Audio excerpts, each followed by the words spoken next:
শীতকাল মানেই হলো পিঠে পায়েসের দিন, তাই না? আর এই সময় কোনো বাড়িতে পিঠে হচ্ছে না সেটা কিন্তু হয় না বললেই চলে। তো তাই আমরাও ডিসাইড করে নিলাম যে আজকে তাহলে আমরাও কিছু একটা পিঠে বানাবো। তো দেখো, যেহেতু হঠাৎ করেই ডিসাইড করেছিলাম, তাই সবথেকে সহজ পদ্ধতিতে যেটা সম্ভব সেটাই আমরা করেছি। তো এখানে দেখো, আমরা কিন্তু একটা ব্যাটার বানিয়ে নিয়েছিলাম। তো তার জন্য আমাদের দরকার ছিল চালের গুঁড়ো, যেটা আমরা বাড়িতেই নুনে আতপ চাল গুঁড়ো করেই বানিয়ে নিয়েছিলাম। তো এখানে দেখো, সমান পরিমাণে চালের গুঁড়ো আর ময়দা নিয়ে নিয়েছি। আর এখানে খুব সামান্য পরিমাণে একটু নুন নিয়েছিলাম, আর সাথে কিন্তু মিষ্টির জন্য আমরা এখানে খেজুর গুড়টাই ব্যবহার করেছি।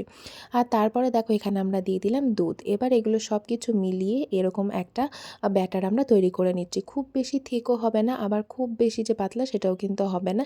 এরকম কনসিস্টেন্সিতে একটা আমরা ব্যাটার বানিয়ে নিয়েছি। এবার তো দেখে তোমরা বুঝতেই পারছো যে আমরা পাটিসাপটা বানাচ্ছিলাম। তো এই জন্য দেখো, কড়াইতে কিন্তু আমরা গোলাটা দিয়ে দিয়েছি ব্যাটারটা, আর ওপরে দিয়ে দিয়েছিলাম ক্ষীর বানিয়েছিলাম আমরা। তো সেই ক্ষীরের যে পুরটা সেটাই আমরা দিয়েছিলাম। তো ক্ষীরের পুরের মধ্যে কিছুই না, খোয়া ক্ষীর আর গুড় দিয়ে আমরা সামান্য দুধ দিয়ে আমরা এই পুরটা রেডি করেছিলাম। তো সেটাই আমরা ভেতরে দিয়ে দিলাম, আর দিয়ে কিন্তু এই পাটিসাপটাটা দেখো আমরা ভেজে নিয়েছি। তো এই ছিল আজকের আমাদের পাটিসাপটার রেসিপি। তোমাদের কেমন লাগলো কমেন্টে জানিও।